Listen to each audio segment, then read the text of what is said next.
North American StarCraft scene since 2015. So like, it's all in good fun. I love PiLiPiLi. I watch the stream all the time. I beat him in micro tournaments, so I don't have a lot of like high regard for his skill level, because if I can beat him in micro tournament, like who can't beat him in micro tournament? But he's a great player. I was really confused as to where like this was backing up PiLiPiLi. I was like, let me defend myself on how I think PiLiPiLi is actually a good player. Actually, the more I'm speaking, the worse I think he is. Jeez. Okay, I'm just kidding. I'm just kidding. I much love to both of them. All right, well, bottom left on a new team, Onside Gaming. It is Neeb.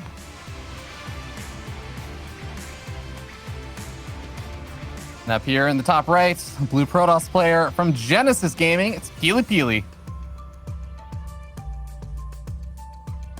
Good-humored fellow who actually does have a very enjoyable stream, I will say. Yeah. Well, I like both of their streams, actually.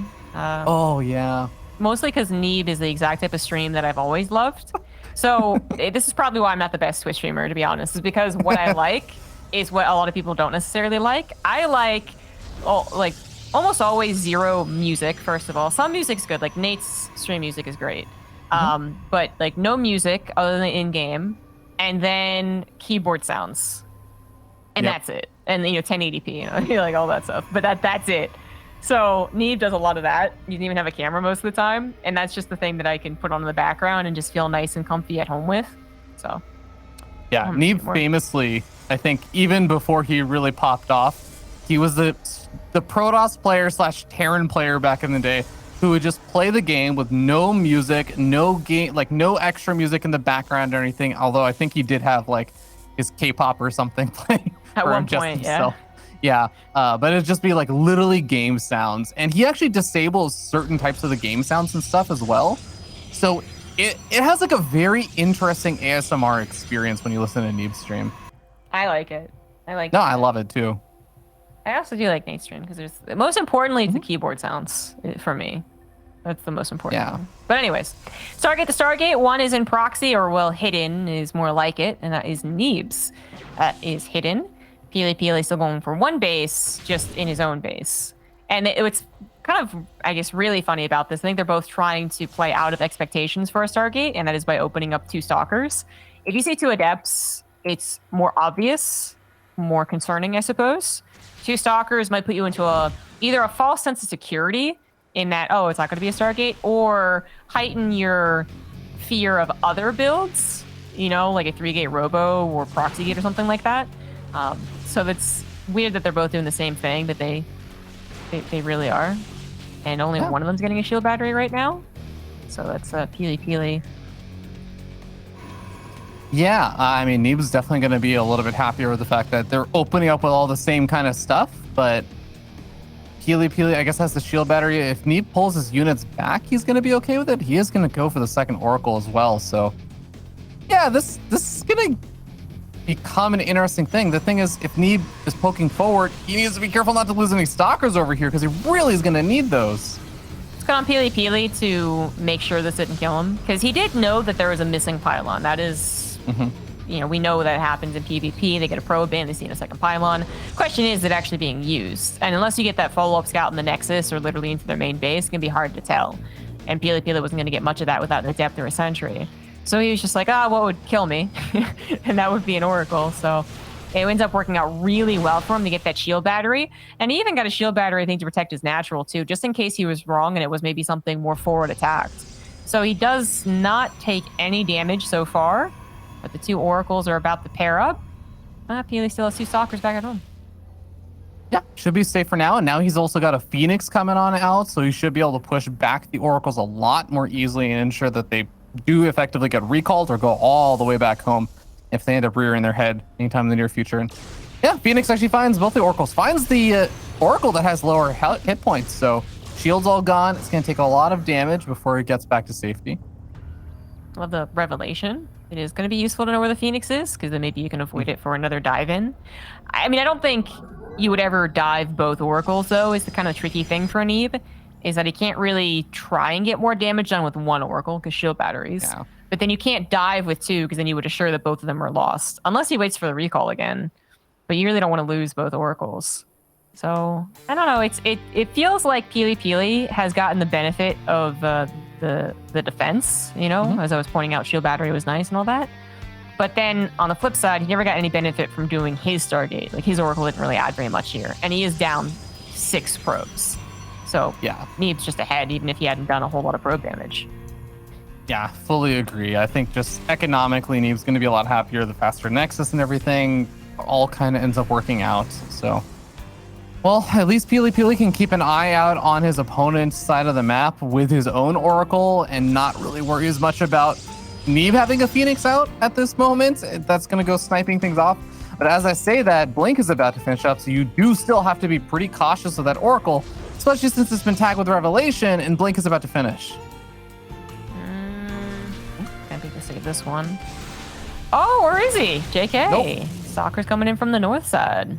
Nicely done by Neeb. Neeb's in total control of this game, man. I mean, I don't know when exactly he gets such a probe lead. I mean, 2 or 3, I'd just be like, oh, okay. But 5? That's quite surprising. But then he also has much faster Blink, which means that he isn't going to have a Blink advantage here. Blink is finishing up for PiLiPiLi too, but I think he knows he can be in the driver's seat. So he's going to engage, and PiLiPiLi is tasked to defend this with 1 less Stalker. The Oracles even come in to try and support, and even if they take 1 volley, that's a big contributor. Bye-bye, Phoenix. Yeah, that is going to sting for sure. Nice micro from both of them on the Blink Stalkers, but on the retreat there, PiLiPiLi does end up leading off a couple of... Oh my god. You know what? Okay, I was going to say Blessing in Disguise to have all of them caught, so none of them get picked off, but yeah, I guess he realizes that he can just go and kill him now. Yeah, that's funny sometimes. Not this time. It just literally means PiLiPiLi doesn't have anything. Not only does he not have anything against these Stalkers, as Neeb will just recall if he needs to, it also means that PiLiPiLi is doing everything except scouting what his opponent is doing, which means that he's not going to see that Dark Shrine. And he lost his Oracle earlier on. He is getting a Robo now. Or no, that's Neeb. JK. So yeah, he's just not... he's just not going to have any defenses against this Dark Shrine. His Stargate's still active, so he'll have an emergency Oracle to make. But the DTs have so much potential in this game. Yeah, Zombie it's kind of like the DT's having potential, but it's like potential versus someone who's already being buried alive. Like, yeah, this is going to be a painful kind of situation. I think it's a really nice way to just close out the game because the Oracle already got sniped off. There's literally no detection. There's no detection on the way either. Like, there's actually almost nothing PiLi can do. There it is. Yeah. That was played like a maestro. Neeb was 100% in the lead, I guess, from the very beginning almost. Even though his Oracles didn't seem to do anything, they did something. So, well done to Neeb. It does, like, PvP does not look like that most of the time. Even when you're pretty sure you know what your opponent is doing, there's always something that creates a little bit of doubt or creates a little bit of chaos. And it just never happened. So, you don't see PvPs like that. I don't even think we will see it in the next game. Yeah, Neeb might just be the straight up player, so of course it looks like that. Zombie Grub, PiLiPiLi's gonna lose, blah, blah, blah, blah. But I just don't think PvP ever looks like that. Yeah, I think it was it was sort of an unfortunate situation where Neeb went for the proxy Oracle versus like another player who's also going Stargate that also opens up Oracle. So Neeb gets out his Oracle before the Oracle for PiLiPiLi's even out. So while Neeb is cutting corners with like the shield battery timing and everything, PiLiPiLi basically has his entire thing revealed, so Neeb has time to react while also having gotten up so much faster of an Nexus. I think that was one of the big things that you were talking about also, right? Neeb just had such a ridiculous worker lead. I mean, he got a Nexus like almost a minute and a half or something earlier than PiLiPiLi. So I think it was pretty brutal to watch from there. Yeah, I guess that really is... Yeah, just it really came down to the faster Nexus. The control that Neeb assumed that he had, and correctly so, in that game. It's just, again, most of the time, even when you're 99% sure that you're in control, there's something that happens. 2 Adepts get in, kill 6 probes. The Oracle swoops into the Stalkers being slightly out of position and gets 4 probes. And none of that ever happened. It was just Neeb knowing exactly what to do, exactly how to defend, and taking basically no damage in that game. So I assume this game has got to be a bit different. PiLiPiLi's got to be able to get something done, even a couple of probes this time instead of just the 1. And the top right down a game, he is PiLiPiLi. And up a game, we have down here in the bottom left, the Red Protoss. It's Neeb on Side Gaming. we cast Neeb yesterday or the day before? I forget because I had the A and B stream. I had the A stream on my tablet. I had the B stream on my phone as I was in work meetings. Yeah, well, that's because I'm definitely not supposed to be working today.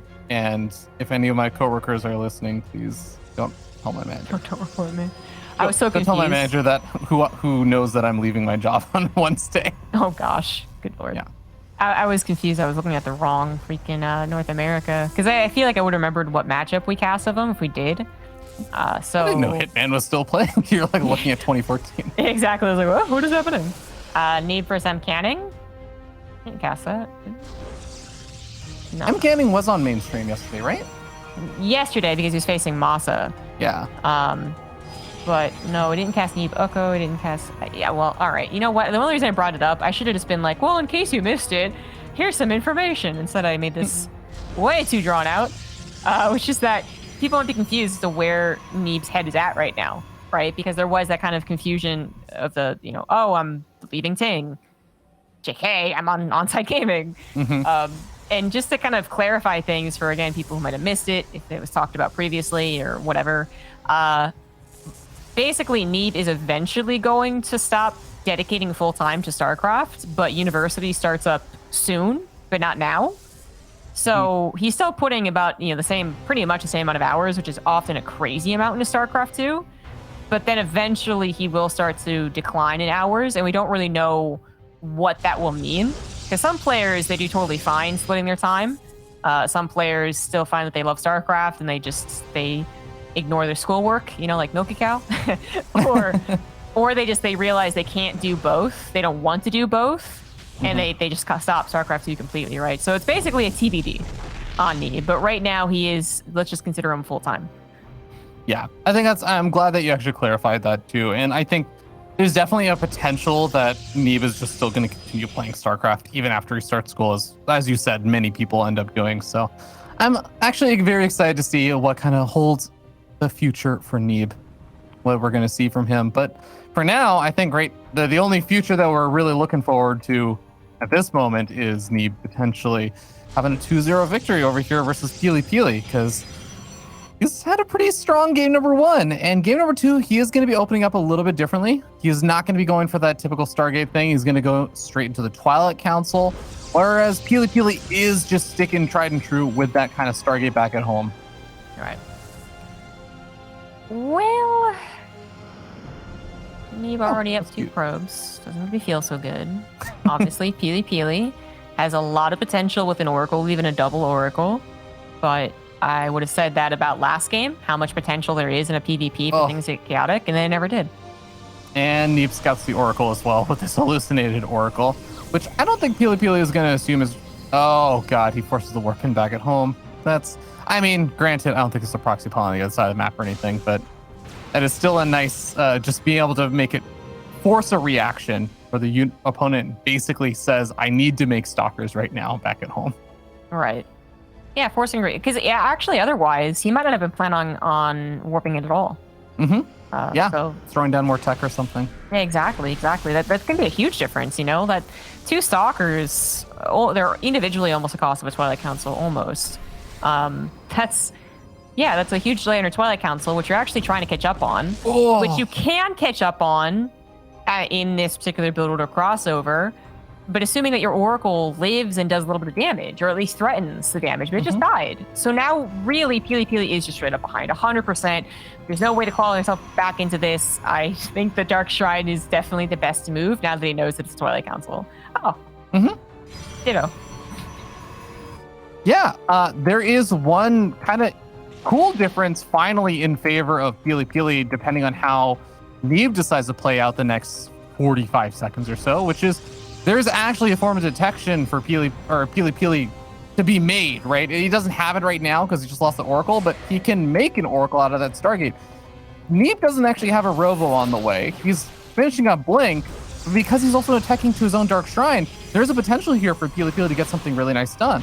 And again, I go back to learning that you can actually kind of count pylons even up to this point as a Protoss player. You know, we usually talk about the second pylon a lot. Apparently, you can count them even further. I'm pretty sure that PiLiPiLi, yeah, intentionally making sure that he has enough back at home not to tip his hand, that he has a Dark Shrine proxied elsewhere. So Neeb's not looking. He's not suspicious of it. We see that oversupply, like right now for PiLiPiLi, or not oversupply, but just like a lot of supply for him when he's not actually using it, rather. And there's just not things that Neeb's going to be able to pick up on. So his Robo's also in the natural. That's actually going to make it easier for the DTs to find it. If the DTs manage to, if 2 DTs manage to get the first swipe off on that Robo, even if you chrono out the Observer, if they get there and get the first swipe off first, like this could actually mean he could just kill it, but there's a shield battery next to it. So actually that does change a lot of the math. I was going to kind of rain on your parade a little bit there. Yeah. I was like, well, if it's not finished, then, you know, it could. But no, and then Neeb actually was looking at his army at that specific time. Maybe he was a little suspicious, because one of the biggest things you have to worry about going for a Twilight Council opener is your lack of detection, right? So really nicely done there by Neeb, whose force fields did not work out, but it didn't matter. His robo timing was good enough, and PiLiPiLi is still just behind in the game. Even though we got, you know, a couple of workers killed, he's still only on 2 bases. Third Nexus, 80% complete for Neeb. Huge upgrade advantage as well. +1 halfway done. PiLi is just going to go for a follow-up attack, which, yeah, it makes a lot of sense, that Neeb knows about. Neeb has a DT seeing no third base. Also a little bit painful as we see in his DT for Neeb moving on forward, and it should be detected over here by that Observer, but losing the Dark Shrine may not seem like a big deal, but that also means he can't make Archons out of those DTs anymore. Like, he only has those 2 DTs he can make an Archon out of. He has 1 Archon. It showed up a little bit late to the party. Neeb is in some ways trapped over here, so as these units start to trade, we would potentially see Neeb being in some trouble, but there come the reinforcements with Big Daddy Immortal coming in for Neeb, and you can see PiLiPiLi is not taking the better end of these trades. Yeah, at least it was a more chaotic PvP. It was still absolutely Neeb favored, but there were those moments that was very scary. Even Neeb being kind of caught off here looked like it could have been a difference maker, only if PiLiPiLi's second army had been closer. I think then it would have been very, very, very close. As it is, as close as it looks, don't forget that Neeb still has a shield battery on his third base and more reinforcements, of course, whereas PiLiPiLi is struggling to get in quick reinforcements, so it's not close at all. Yeah, and now PiLiPiLi loses the Observer, so he, in fact, does have still another Observer alive, but that just makes it even more annoying to deal with any of those DTs. I was very impressed that PiLiPiLi, during all that, had his probe still by that Dark Shrine and was looking to try and build another gateway as he was losing the fight, but now that probe gets sniped off. The Dark Shrine will end up falling over here, and PiLiPiLi is running out of options. I think that is the biggest problem for him. The one thing he does actually have is he has a War Prism on the way, and he has more Blink Stalkers than Neeb has, which it's not exactly a super big saving grace in a direct army fight because 2 Immortals. But if he can outposition Neeb, there might be some way you can like buy time. But this is really, really hoping and praying for him. Yeah, I think if 16 Stalkers were immediately on the front line and they pick off an Immortal instantly, and then they dive on the second one, yeah, you're talking about something. We're making a stew there, especially if it's outside of a shield battery. But the only reason Neeb doesn't have a lot of units right now is because he's being a bit greedy. You know, he has the capacity to stop being, you know, upgrading and getting a Nexus and actually just warp in 8 gateways, 8 Zealots, and then that would be the difference maker right there. But he's not. So that, I think it's the only reason that the Stalker numbers even look like they could be good. And as you were saying, it would still be positioning based. You know, the 2 Immortals properly protected, they cover that amount of Stalkers. This is definitely a problem. Now, the Zealot Warping in the main base is a nice touch with the Warp Prism. Stalkers in the cannon are going to be able to buy some time, and probes evacuate, and the DTs, this is where DTs really shine, cleaning up. And Neeb, in fact,